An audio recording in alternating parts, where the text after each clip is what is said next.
தமிழக பாஜகவுடைய அடுத்த தலைவர் வந்து சரத்குமார் தான். பாஜகவுடைய மாநில தலைவர் கூடிய அண்ணாமலை அவர்களுக்கு வந்து மத்திய அமைச்சர் கொடுக்க போறாங்க. இப்படி பரவலா வந்து நீங்க பாத்தீங்கன்னா அரசியல் வட்டாரத்துல வந்து இந்த பேச்சு வந்து இன்னைக்கு பரவிட்டு இருக்கு. அப்ப பாஜகவுடைய அடுத்த மாநில தலைவரா சரத்குமார் அவர்களை வந்து தலைமை வந்து அறிவிக்க போறாங்க. அண்ணாமலை அவர்களை வந்து படிக்க போறாரு, வெளிநாட்டுக்கு வந்து ஆக்ஸ்போர்ட் யூனிவர்சிட்டிக்கு படிக்க போறாரு. அதுக்கப்புறம் அவருக்கு வந்து மத்திய அமைச்சராக பதவி கொடுக்கறதுக்கு வாய்ப்பு இருக்கு, அதனால அவர் போயிடுவார், அவரோட பதவி விலக போறாரு அப்படின்னு இன்னைக்கு அரசியல் வட்டாரத்தில் வந்து இந்த பேச்சு வந்து தொடங்கியிருக்கு. இப்போ நீங்கள் இப்போ நாடாளுமன்ற தேர்தல் முடிஞ்சு பார்த்தீங்கன்னா, நாடாளுமன்ற தேர்தலில் அனைத்து கட்சியிலுமே பரபரப்பாக இருந்தாங்க. அதில் பாஜக வந்து பெரும்பான்மையாக வாக்கு நல்லா வாங்கியிருந்தாங்கன்னு சொல்லலாம். எல்லா இடங்கள்லையுமே வாக்கு சதவீதம் வந்து அதிகரிச்சிருந்தது. அண்ணாமலை அவர்கள் வந்து நல்ல பணி செஞ்சிருந்தாரு அப்படின்னு கட்சியினர் வந்து பேசினாங்க. தலைமைக்கும் வந்து ஓகே. இப்போ அடுத்த கட்டமாக பார்த்தீங்க அப்படின்னா, அண்ணாமலை அவர்கள் வந்ததுக்கு பிறகு வந்து தமிழ்நாட்டில் வந்து பாஜக வந்து வளர்ச்சி அடைஞ்சிருக்கு, அவர் யாத்திரை போனார், எல்லாம் பண்ணார் அப்படின்னு வந்து மேலிடத்திற்கு டெல்லிக்கு வந்து தகவல் போனாலும் கூட, லோக்கலில் இருக்கக்கூடிய இங்கே தமிழ்நாட்டில் இருக்கக்கூடிய ஒரு கசப்பான அனுபவங்கள், கசப்பான சம்பவங்கள், உட்கட்சி பூசல்கள், இது போன்ற விமர்சனங்களை எல்லாம் அண்ணாமலை அவர்கள் வந்து தாங்கக்கூடிய ஒரு சூழல் வந்து உருவாகுச்சு. குறிப்பாக நீங்கள் பார்த்தீங்க அப்படின்னா, அதிமுகவுடைய கூட்டணி முறிவு, பாஜகவோட ஏற்பட்ட கூட்டணி முறிவு, இனிமேலுக்கு நாங்கள் பாஜகவோட கூட்டணி வைக்க மாட்டோம் அப்படின்ற ஒரு சம்பவங்கள்லாம் நடக்குது. அதுபோக உட்கட்சியில் இருக்கக்கூடிய நபர்களே வந்து அவருடைய அண்ணாமலை அவருடைய வளர்ச்சி வந்து பிடிக்காம நிறைய கருத்துக்களையும் அவதூறுகளையும் வந்து கட்சியை விட்டு வெளியே போன பிறகு வந்து தொடர்ச்சியாக பேச ஆரம்பித்தாங்க. அது மட்டும் இல்லாமல் கட்சியில் இருக்கக்கூடிய மூத்த நிர்வாகிகள், பாஜக நிர்வாகிகளை வந்து அண்ணாமலை அவர்கள் வந்து பழி வாங்குறதாகவும் அவர் மீது பல விமர்சனங்களை, குற்றச்சாட்டுகளை முன் வச்சாங்க கட்சியை விட்டு போனவங்க. இப்போ வந்து தலைமையோட முடிவை நோக்கி இருக்கு. பாஜகவோட மேலிடத்தில் என்ன பேசுகிறாங்க அப்படின்னா, அண்ணாமலை அவர்களுக்கு வந்து மத்திய அமைச்சர் பதவி வந்து கொடுக்க போகிறாங்க. அப்போ அடுத்த தலைவர் யார் அப்படின்ற ஒரு கேள்வி வந்துச்சு. அப்போ இந்த பேச்சு எதில் இருந்து தொடங்குது அப்படின்னு நம்ம ஒத்து கவனிக்கணும். இந்த பேச்சு வந்து நாடாளுமன்ற தேர்தல் முடிஞ்சதுக்கு பிறகு வந்து மாற்றிடுவாங்க. சரி, அண்ணாமலை அவர்களுக்கு ஒரு உயர் பதவி, ஏதோ ஒரு உயர் பதவி கொடுக்க போகிறாங்க அப்படின்னே வச்சுக்கிடுவோம். ஏன்னா தெரியல இல்லையா, என்ன கொடுக்க போகிறாங்க அப்படின்றது தெரியல, இல்லை எப்படி பதவியில் நீட்டிக்க போகிறாரா அப்படின்றது நமக்கு தெரியல.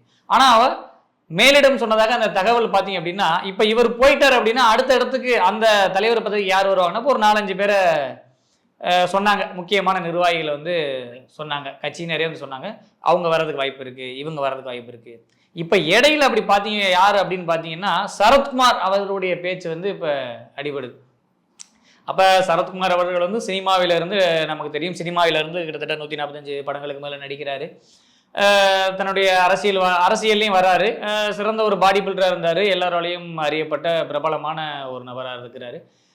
பிறகு தன்னுடைய அரசியல் பயணத்தை வந்து திமுகவில் தொடங்குறாரு. திமுக அவருக்கு வந்து ராஜ்யசபா உறுப்பினராகவும் ஆக்குறாங்க. அதுக்கப்புறம் வந்து 2007 வந்து அகில இந்திய சமத்துவ கட்சின்ற ஒரு கட்சியை வந்து தொடங்கினார், அது எல்லாருக்கும் தெரியும்.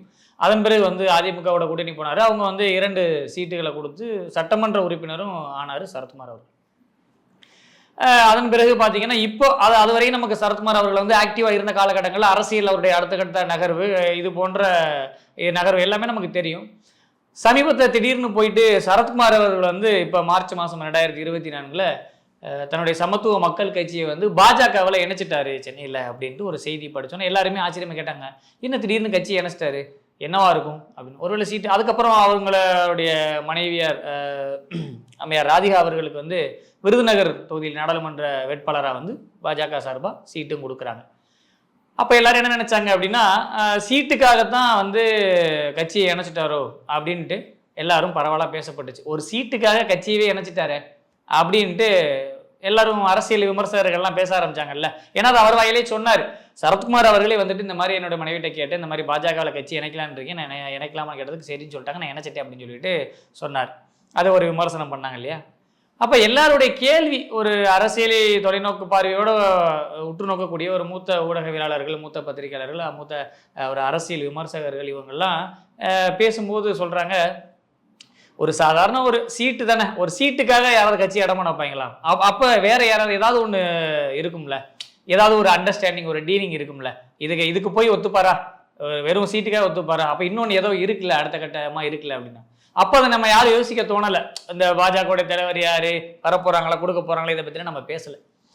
ஆனா இப்ப வந்து ஒரு பேசும் பொருளா இருக்கு. அண்ணாமலை அவர்களுடைய பதவி காலம் முடிய போது அவருக்கு வந்து கட்சி வந்து ப்ரமோஷன் கொடுக்க போறாங்க, தலைவர் பதவியிலிருந்து எடுக்க போறாங்க, அடுத்து தலைவர் வர போறாங்கன்னு சொன்னதுக்கு அப்புறம் தான் சரத்குமார் அவருடைய பேச்சு வந்து அடிபடுது. சரி, ஓகே. பாஜகவுக்கு சரத்குமார் அவர்களை தலைவராக்குனா ஆதாயம் இருக்கா அப்படின்ற விஷயத்த நம்ம ஆராய்ஞ்சு பார்த்தோம்.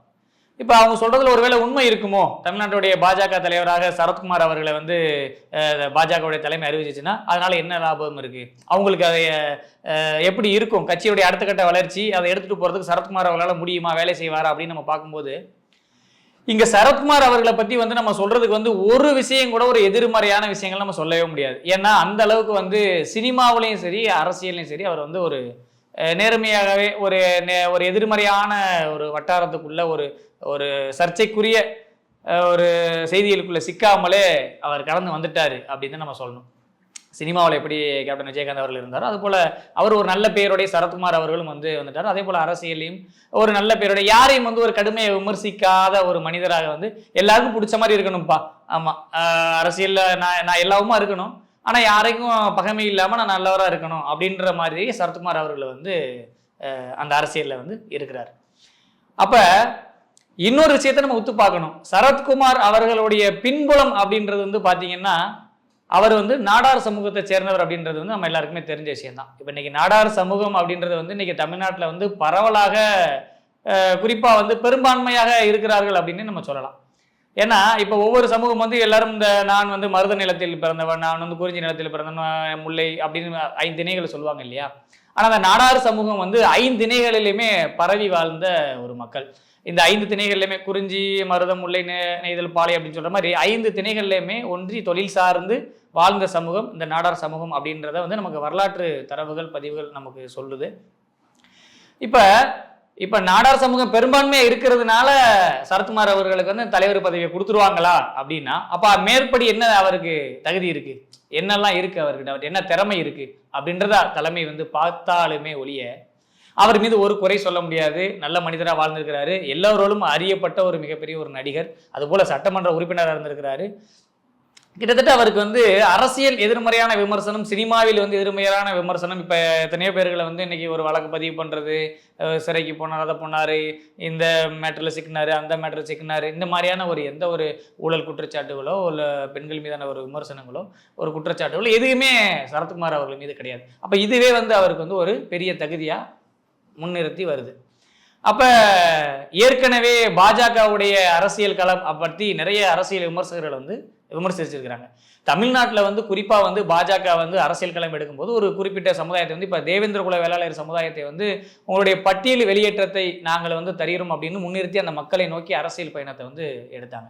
அந்த மக்களும் வந்து பாஜகவை வந்து இன்றளவிலும் நம்பி வந்து பட்டியல் வெளியேற்றம், பெயர் மாற்றம், தேவேந்திர குல வேளாளர் என்ற பெயர் மாற்றம், 7 உட்பிரிவுகளை இணைத்து வந்து ஒரே பெயராக அறிவிப்பது, இது போன்ற ஒரு கோரிக்கைகள் எல்லாம் முன்னெடுத்து அந்த சமூக மக்கள்கிட்ட போய் பாஜக வந்து அரசியல் களம் ஆடுறாங்க.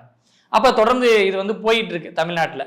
இப்படி இருக்கக்கூடிய ஒரு சூழ்நிலையில இப்ப பாஜக வந்து இன்னும் அடுத்த கட்டமா பெரும்பான்மை இருக்கக்கூடிய, அதே போல இப்ப இன்னைக்கு தேவேந்திர குல சமுதாய மக்களை வந்து எப்படி தென் மாவட்டத்தில் இருக்கக்கூடிய மக்களை வந்து கவர்றாங்க, இல்ல தமிழகம் முழுவதும் இருக்கக்கூடிய மக்களை வந்து எப்படி இந்த ஒடுக்கப்பட்ட, தாழ்த்தப்பட்ட, பாதிக்கப்பட்ட இந்த மாதிரி மக்களுக்கெல்லாம் நாங்க வந்து ஒரு அரவணைப்பான கட்சி அப்படின்றத எப்படி காட்டிக்கிட்டு எப்படி கொண்டு போறாங்களோ, அதே அரசியல்ல அடுத்த கட்டமா வந்து இப்படி அடுத்தமா பெரும்பான்மையா இருக்கக்கூடிய நாடார் சமுதாய மக்களை வந்து கவரும் விதமாக இப்ப இன்னைக்கு வந்து ஒரு சரத்குமார் அவர்களுக்கு வந்து ஒரு தலைவர் பதவி கொடுத்துட்டாங்க, பாஜகவுடைய மாநில தலைவர் கொடுத்துட்டாங்க அப்படின்னா இன்னைக்கு கிட்டத்தட்ட அதனால் பாஜக அடையக்கூடிய பலன்களை நம்ம பார்க்கணும்.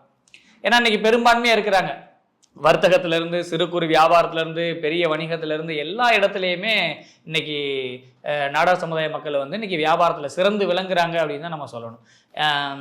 அந்த அளவுக்கு வந்து ஒரு சமூக பின்புலம் கொண்டவர் சரத்குமார் அப்படின்றதுல எந்தவித மாற்று கருத்தும் கிடையாது. அதே போல சரத்குமார் மீது வந்து எந்தவித விமர்சனங்களும் இல்லை அப்படின்றத நம்ம ஏற்கனவே பதிவு பண்ணோம்.